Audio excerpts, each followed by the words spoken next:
Hello, hello, hello. Welcome. Uh, so here we are. I'm about 9 months into this mental health journey. I've learned a lot about myself. I've learned a lot about depression. I'm the type of person where I constantly need to. I'm always um wanting to know more information. So constantly learning. I need all the information. You tell me something, I'm not going to take your word for it. I'm going to do my own research. And, who better else to help yourself other than yourself? So I take a lot of initiative when it comes to, especially something like my mental health. You know, so, anyways, what are some things that I've learned? Well, first, um, let me start off by saying that if you or someone you know is diagnosed with depression, PTSD, any of these types of mental illnesses, and it requires medication, I highly recommend getting this thing called Gene Sight done. It's a little test. You go in, they swab your cheeks up, and send it off to lab, and they actually can tell you based on your genes whether certain medicines jive with your body or not. Whether certain medicines you metabolize too quickly or not quickly enough. So that's a big thing. Like, for the first 9 months I've been on medications. Come to find out, those medications, the reason why I haven't felt any better from them is because my body does not metabolize them. So all of the work that I've accomplished with my mental health it's on me. Like, I've done the work. There wasn't any medication. They gave me medication, I took it, but my body was not absorbing, so it had no effect on me. However, I did get the side effects, which was, some of the side effects can be rough. So I highly recommend getting this gene site done before, and it helps you with, like, basically all medications. You go on, it tells you what receptor these types of medicines are going through as far as your when you metabolize them, and how your body processes them, and it tells you, all the way down from aspirin, I suppose, to whatever you want.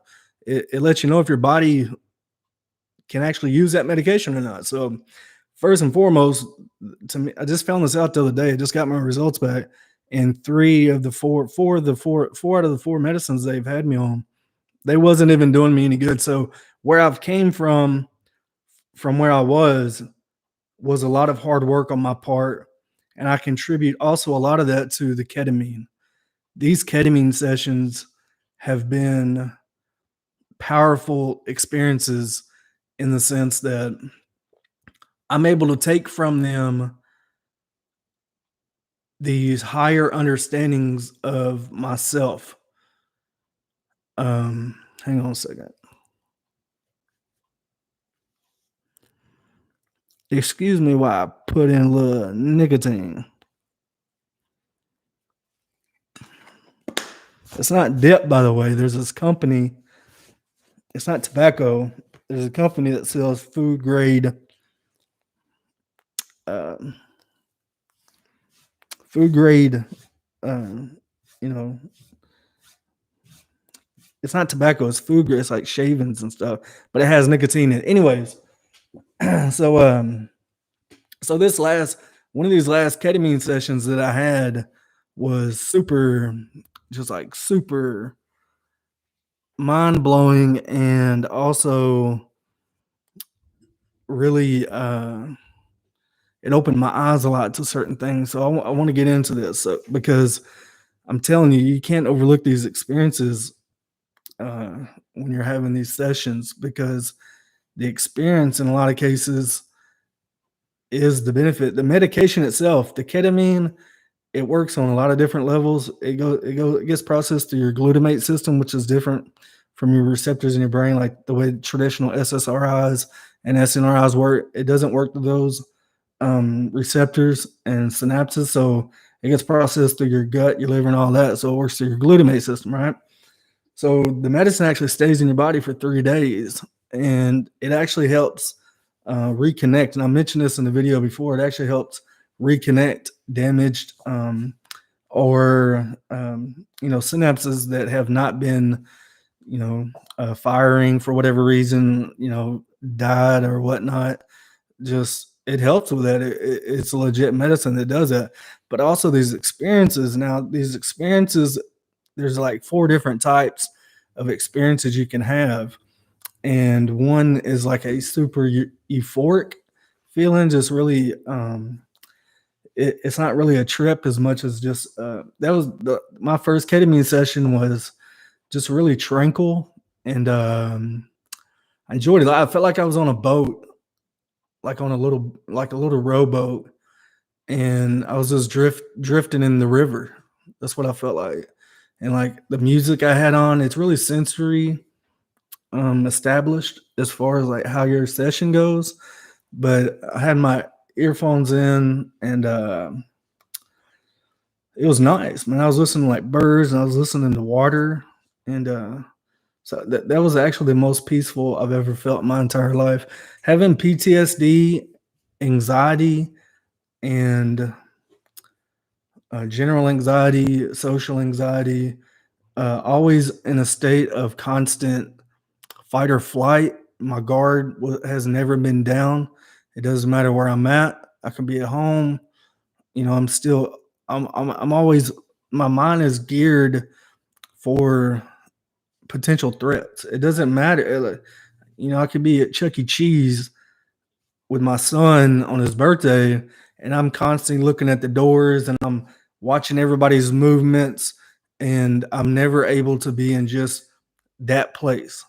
So it's really, I mean, I just recently turned 38 years old, and it's a large portion of my life to live like that. I mean, I can remember feeling like this since I was a little kid. I mean, 4, 5, 6 years old. So um, to finally feel that experience of just utter peace, tranquility, calm, it just rushed over me. It was exciting.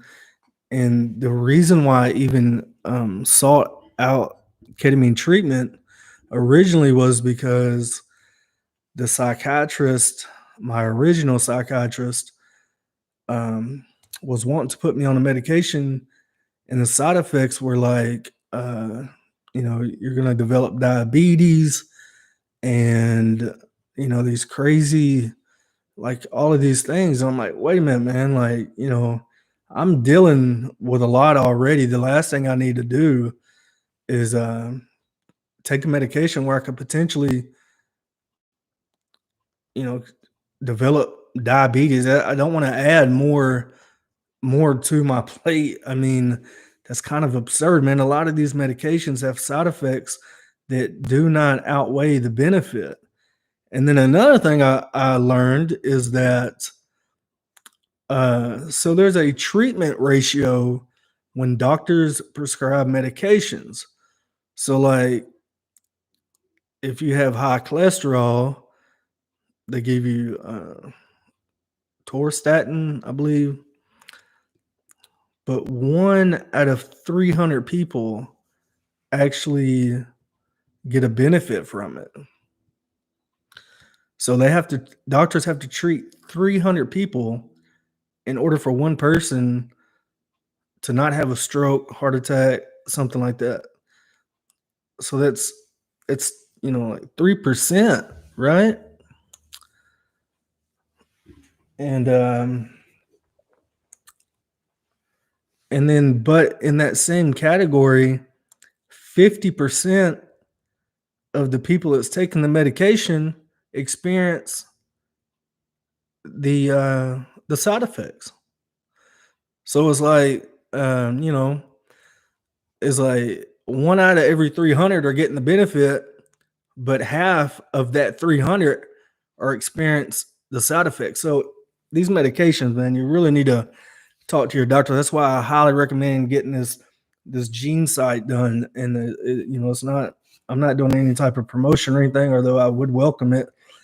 You know, but I highly recommend that for anybody. It doesn't matter for if you have an illness or not. Just go ahead and get that done. That way, you will know for future circumstances whether what medications are going to work for you or not. Anyways, so back to the ketamine session. So then my second ketamine session, I was doing a lot of talking, and I mentioned that in one of my videos as well. I did a lot of talking as I was there, so it wasn't quite as peaceful. I felt more as though I had to talk the entire time, and uh, and it took away from the experience a little bit. I didn't really get a lot from it. Um, I think I've had about 8 or 9, maybe 10 sessions now, and this last experience was extremely profound. The experience before this one, I had experienced death, and it's hard to kind of explain what happens when you're on a ketamine infusion. It's almost, I don't know if say for example you've got VR, you know, you got your VR goggles, and you're looking around this world, you know, but in VR you don't have a body, you know, but you're still able to interact with this world, but you don't have a body inside this game, right? So these ketamine sessions completely dissociate your consciousness from your physical body. You do not have a body. And I know that's hard for people to understand. And I didn't really understand it at first when I was doing my research on ketamine, but um, your conscience is there, you're aware, but you lose all sense of self. Like you have no more body, there's no more touch, there's no more, you know, oh my, you know, you just completely dissociate from that, and you become just this conscious being that's flowing through all these different spaces in your head, whatever your subconscious may lead you to. And I got to tell you, my last session, the second to last session, not this one, but the one before, I had taken my mask off because with ketamine, it's really a sensory overload. Like, you know, you want to have like a fan blowing, you want some music. The music really drives the the experience. Certain types of music put you in different states of mind, and you can really get caught up in a negative space with the wrong type of music. Like it's really that powerful. Um, because it's no longer music, it's the mood in this reality that you have, that that's all you are. But I had taken my mask off, and the night before, or a couple days before, my mom was watching Total Recall with the new Total Recall, not the old one with Arnold, the new one with Crow, and uh, and I took my mask off, and I looked at my wife, and I was like, you know, who are you? And I looked at Amy, my ketamineologist, and I was like, so you're Amy, and who are you? And I was like, am I supposed to be here? How long have I been here? What am I doing here? And my subconscious remembered that movie, and I felt like I was being forced to do this against my will, and these people were holding me down. So it was a really bad experience. I mean, the first 20, 30 minutes was great until I took my mask off, and then it was pretty bad. Um, and these sessions last anywhere from 40, 45 minutes, you know, to an hour maybe, depending on the dosage and how they spread it out. But this last experience, I'm gonna kind of try to use a visual to kind of explain this because it's a really hard concept to understand. But if you take like something like, like this color, this color red, right? Imagine or try to imagine that in your mind you've accepted, like you've physically died, and psychologically you've went through the stages of death. It's no longer a question. You're dead, and now you just know this is what it is. You went through it. It was terrifying, but now that you've accepted it, it is what it is. And for me, I got to that point. I, I got sucked in to this singularity point, to the smallest infinite speck of nothing. There was nothing else. It was just me as this speck. And I saw these colors. It was like yellow, like this pinkish color, and they were just kind of waving in and out of my focus. And then I imagined myself being like, I imagine myself being that red color, right? So now all of a sudden my mind, my conscience is no longer a person. I'm sucked in. Everything's eternity now. I'm no longer me as a person. I'm just a consciousness, and I'm part of a larger thing. Everyone else around me that's red is also suffered the same fate as me, and we're now all just a color red. But now take it down even smaller. Not only was I the color red, I was a little itty bitty speck of red on the larger color of red. And I was only that little bitty speck of red for a short period of time. It felt like as I was watching these colors flow across this vast emptiness of eternity, I was suddenly a color. And then as soon as I was that color, I was instantly just a little speck of that bigger color. And as soon as my mind went to that, I drifted off of the focus, and I realized not only was I just a little speck of that bigger color red, but I was just that speck of red for a brief moment in eternity. And it was just my turn at that particular time to be that little speck of red that floated across eternity. And it made me feel really insignificant. It, if you can put it in like, so you can imagine yourself. Imagine yourself. Now imagine your loved ones, your partner. Imagine your brothers and sisters. Imagine your parents. Imagine their brothers and sisters. Imagine your grandparents. Imagine, their brothers and sisters, and start adding all these layers of what you know. So you have all of this family that you know. You live in, you're in this room, you're in your kitchen, inside of your house, on your city block, in your particular city, in your county, of your state, of North America, right? But when I had this experience, all of that was completely gone. And I was literally a consciousness, a self aware conscience that was a speck of red for a brief moment in infinity. And it was extremely terrifying. And at the same time, at that moment, it made me realize how insignificant some of our day to day interactions, frustrations, um, things like that really don't matter. They really don't matter. What's the point in being angry of things you can't change? We're extremely lucky. I grasp this. We are extremely lucky to be alive on earth. in this particular time of history. People have only been around, a couple 100,000 years. There's been civilizations die off, mass extinction.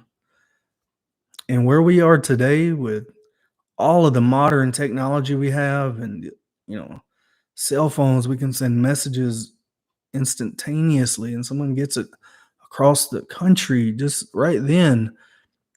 We've developed all of this technology and it's such a, you know, it's an amazing time to be alive in our history. But life is so short. It's very fragile. We don't realize how fragile our life is. And we do things to ourselves that puts our life at risk, even though we're given this enormous opportunity to be alive at this particular time in history. And some of us squander it. And I think that's a real shame. And it also made me realize that however I put this together, like we all have things that's wrong with us, right? So we all have something that's wrong with us, whether your big toe is too short for your feet, or whatever it is, man. Like your ears are too big for your head. You know, whatever it is. Some of us physical, some of us mental, some of us personality traits. We all have something wrong with us that we can't help. And then I realized, right? Check it out. So I realized that I'm depressed as far as the way I feel, like, the hopelessness, the sadness, the the not wanting to be around anybody, just that feeling of being alone and you've messed, everything is messed up. That's a feeling I have that my brain is causing. But me, I'm not depressed. It's literally a chemical imbalance, or there's some neurons or synapses that's not quite working right. And I have a problem. My problem is I'm depressed, but me, I'm able to dissociate myself from the depression. Yes, I'm depressed. Yes, I have anxiety, but I'm not the depression. I'm able to look at it from a different perspective, and that's what everything boils down to.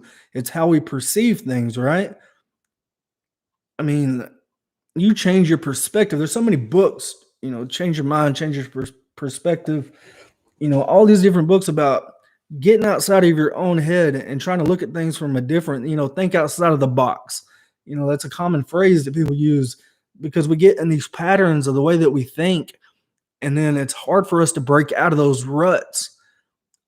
And it's only with someone else's help. Like I see a therapist every week. I have a psychologist or psychiatrist, and but it's really helped me just be able to talk to this person on a weekly basis.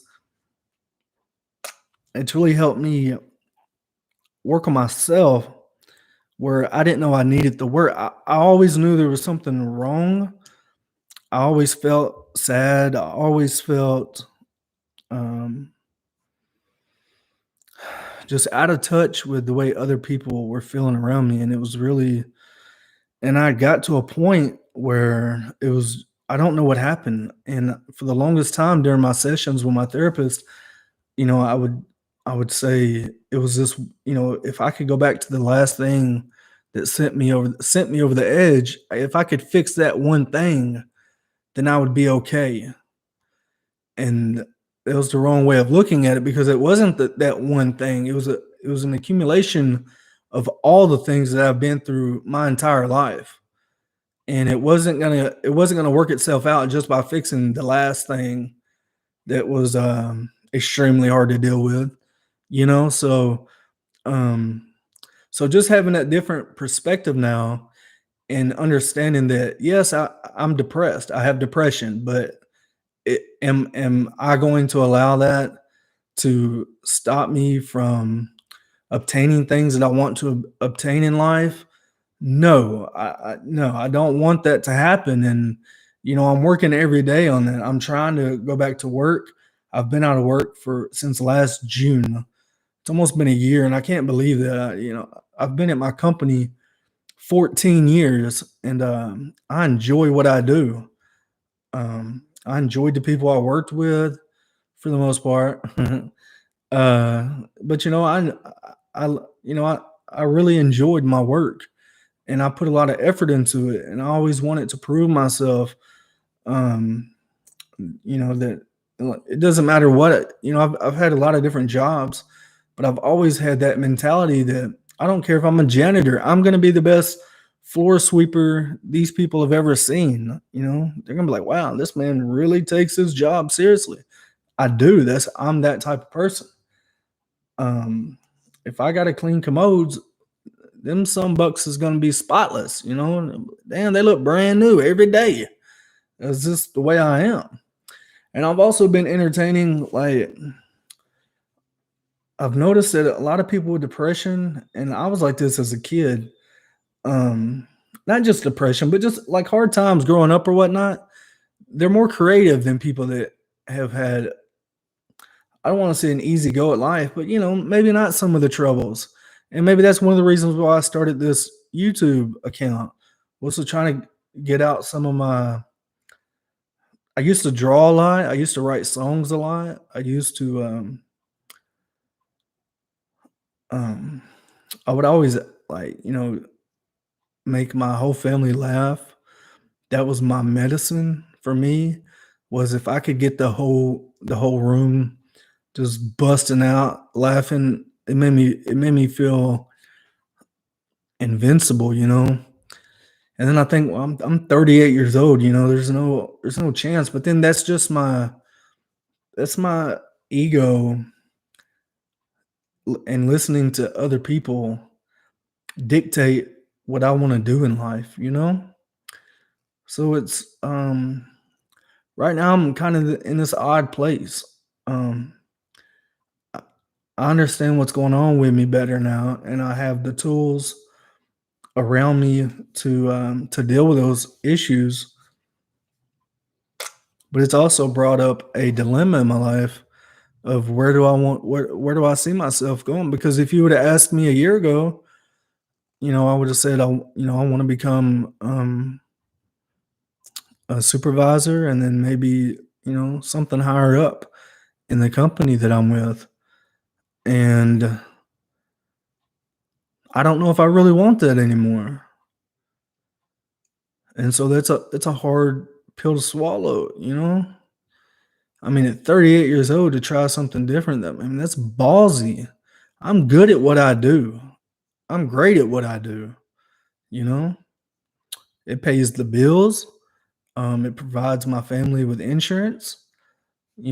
I've been in that routine. I've been in, like I said, at that same job 14 years. I mean, that's a long time to be somewhere. But I don't know. I mean, who knows what life has to offer? And I'm excited to see what my future holds now. Where, several months ago, I was in a really bad place. I I almost didn't want to live anymore.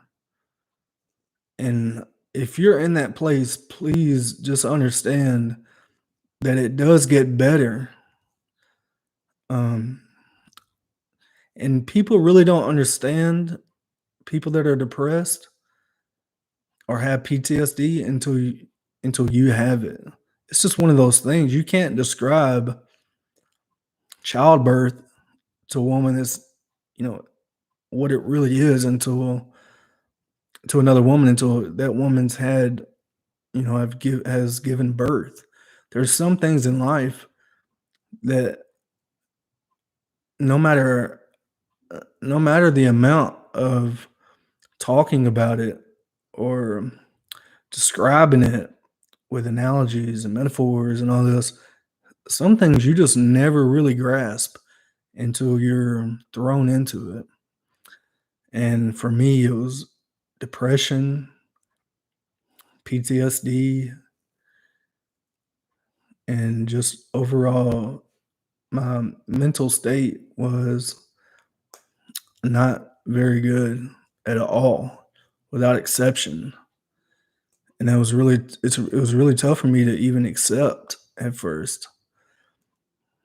And I'm very thankful that I've gotten to this point. But it motivates me even more now that I know the medication that they were giving me was pretty much useless. I mean, it had no effects on me. So even though, they thought these medications would help me, I've really grown this much off of me, off of me doing the work, me doing the hard day-to-day struggle, within myself. So I'm just thankful that I'm able to be at this place now, and these ketamine sessions are to me a godsend because I don't believe had I not had these ketamine sessions and these experiences, oh man, these experiences are sometimes exactly what I need, in order to reassure myself that things are going to be better. Because sometimes, like, when you die, when you psychologically go through death, I mean, you can't imagine dying, right? Like, y- if you do imagine dying, you think it's going to be horrible, like, oh my god, I don't want to die. But when you experience it in your head, like psychologically, like you actually think you're dying, it's a tremendously terrifying thing. And but when you go through it and you come out the other side, it's a really humbling thing. It's a really eye-opening thing, and it's something I would not I don't regret doing it. I don't regret going through those because evidently I needed to go through that.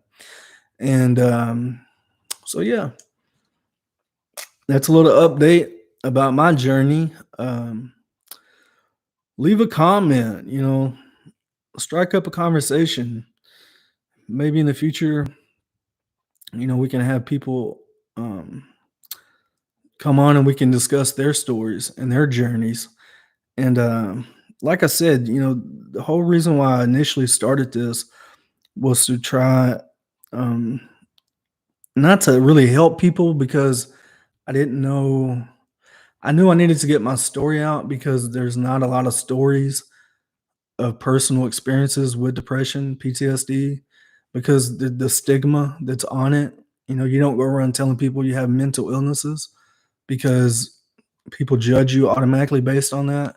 And it's sad. It really is. Mental illness should be treated the same as a cavity. It should be.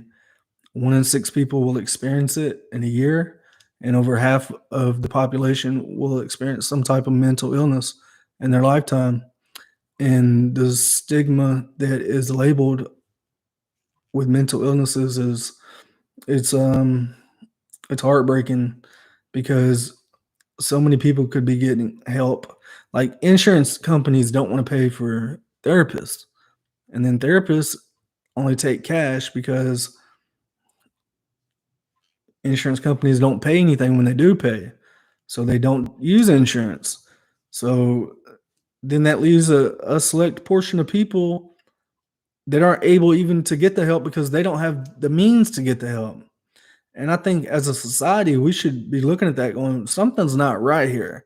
If we want to generally help our society as a whole, maybe we should be making these tools more available instead of harder to obtain. That way, we can actually start getting down to the root of these things and helping people. I just feel like how many people live their life, with this pain and anguish and never sought treatment and never got the help, and how many more people will. And I'm just thankful that I was able to. So, on that note, thanks again. Leave a comment about the video, what you liked, what you don't like, what you want to hear more of. And that's it. Until next time, my peeps.